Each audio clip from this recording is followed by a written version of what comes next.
do think that Never Clucky has the advantage, but they haven't been able to get a straight-up fight yet because Izumi keeps getting caught out by random bindings. The Dragon stack that was going so far in the favor of Saul last game is now in the favor of Clucky this time around. And of course, it's not going to be as soon. Even if these guys are killing the next 2 dragons as soon as they spawn, it's still going to be Aspect at about 40 minutes in. Last time, I think we saw Aspect come up around 37. So they will be 3 minutes later, but they're still on track to have that win condition. It's true, Spooky Ghost going out, but not going to be able to do anything with that, just kind of slowing to make sure they don't get dove. That's about it. Meanwhile, I feel like they might be trying to do a chase, but I don't know if this is a team comp you want to chase into. It's a team count that you got to make plays eventually on. 8-5 now, still the score. Only 13 kills in this 28-minute game. Not a ton of people going down, but if you count all the times everybody got so close, it would be a lot higher if those actually became kills in their own right. Space Age Wizards actually up in gold. Despite the fact that things don't seem to be going completely their way right now, they're ahead ever so slightly, 500 gold to their name. They are still down those 3 dragons. That effective gold from the stat bonuses being given to Never Clucky from those is going to put them ahead in terms of actual power, but we'll have to see if they're able to find the wins. Once again, this is coming down to who's able to actually grab the kills off the back of it. So many close calls, but the team that translate those close calls into actual plays is going to be the team that gets ahead. Super Frank and the rest of the Wizards take down turret number 4 and grab that objective lead. Mid-turret was really low, and I'm kind of surprised it took that long to kill. It was pretty weak, and it really only needed 1 wave to be killed. Talisman going to take a little bit of damage here, but not much. Ooh, might not want to be coming over here, trying to steal this red away.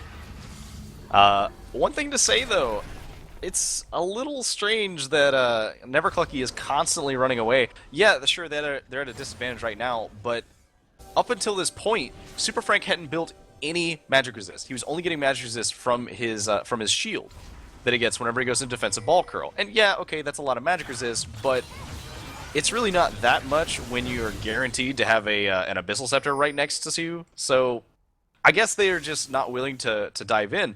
I'm kind of expecting them to maybe try and dive and bait a fight and try and catch somebody out, but that relies on Izumi not getting caught.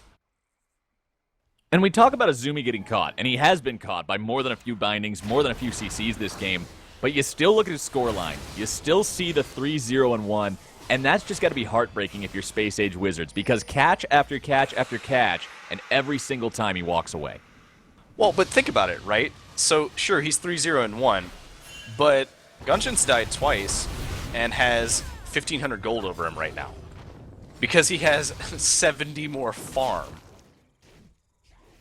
Gunshin doing a real good job of farming up this game, but still not as good as Muse, who's at 337 in a 31-minute game. He's past that 10 CS per minute mark. He's exactly where he needs to be to put this one on his back. It's really weird, by the way, seeing an 80 carry just hilariously out-farming Vlad, because Vlad is like the farming top laner. I know that we joke about Nasus being the farmer, but Vlad is way better at farming because he just constantly is shoving the wave in and getting all the CS from Tides of Blood. Still no action coming down. We see action in this game happen in these just random spurts, and then all of a sudden, everything cools down. Everything's back to nothing going on status. Super Frank doing whatever he can to try to push this one up.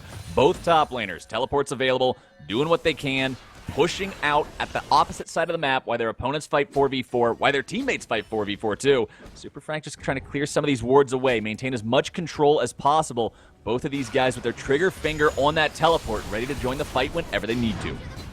That's right, a lot of damage coming down on Hayam Nair, but I don't think it's enough to discourage him from actually leaving. He's got okay wave clear against Rammus, and he needs to make sure that Super Frank can't go and just teleport up to his topside friends. Because I think if Super Frank is not there, then it is entirely possible that Never Clucky can manage to win the fight. They just need to manage to catch out just one person, any one person. Any of them that die will be worth killing. Now, one thing I want to comment on is that ever since the Iceborne Gauntlet change, the one that makes the AoE smaller at the start but it scales better with armor, the size of those things when Poppy gets full build and actually procs the Gauntlet is absolutely ridiculous. It is pretty huge, particularly considering she ends up building quite a bit. I'd like to see champions that build armor a ton more build it. Imagine like a Rammus getting that thing and booping you on the nose with all of the damage and AoE that it brings with it. Unfortunately, I don't think I'll see it anytime soon. Haven't actually seen very much usage out of either of these drop portals yet, despite the fact that both top laners have one. ZZ Rot Portal, one of those items that just has started to define the meta almost. The pushing power of the thing is absolutely absurd. The changes in the most recent patch, I'm not sure how they've impacted the game so far yet. I haven't actually played a lot of games since the change myself.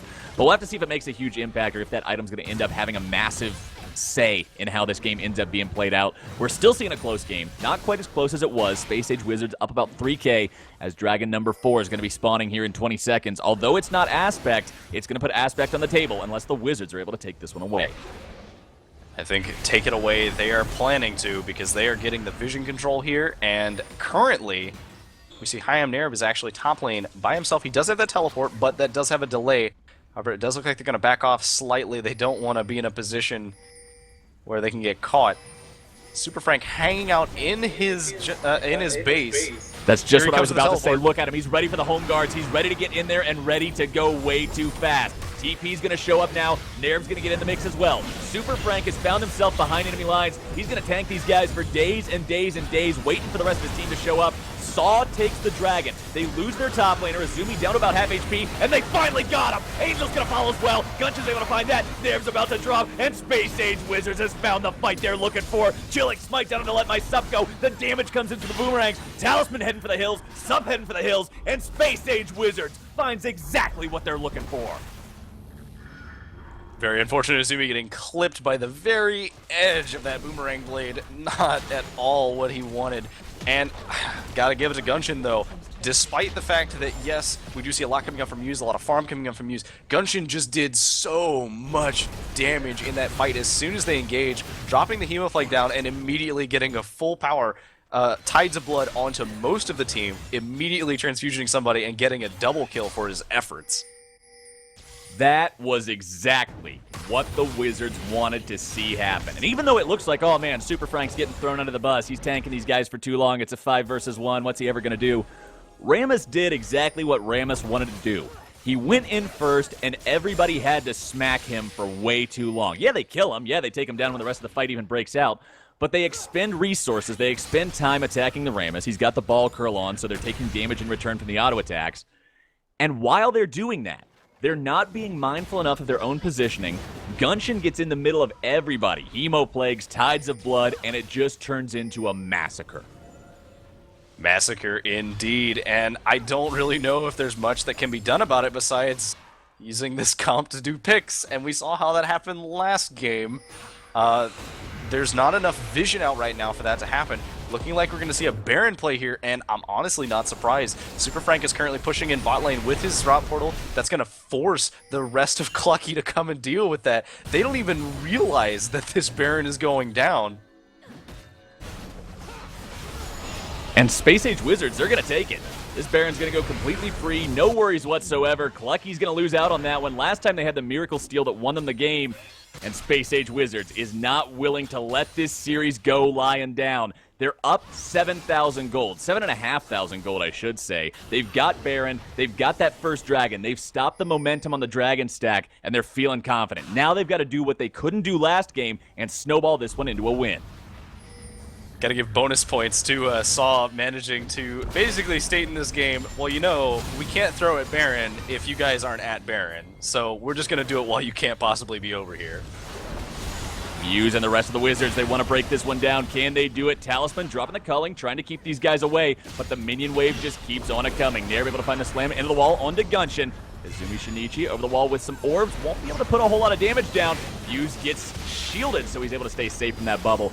And now the rest of Space Age Wizards has this opportunity, should they want it, to go a little bit deeper. It looks like we're going to see them back away from this one. No worries. They've got the turret. They got what they came for. They can back away and look for success elsewhere.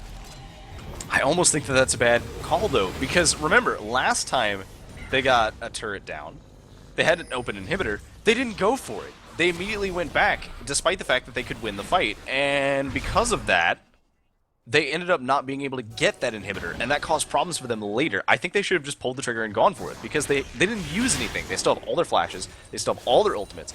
Everyone was relatively healthy, besides DMX taking a little bit of damage blocking the culling. Overall, I don't know, it seems like a weird play call to say, let's back. Well, it's the call they end up making. They're still up about 9,000 gold. They're still sitting pretty.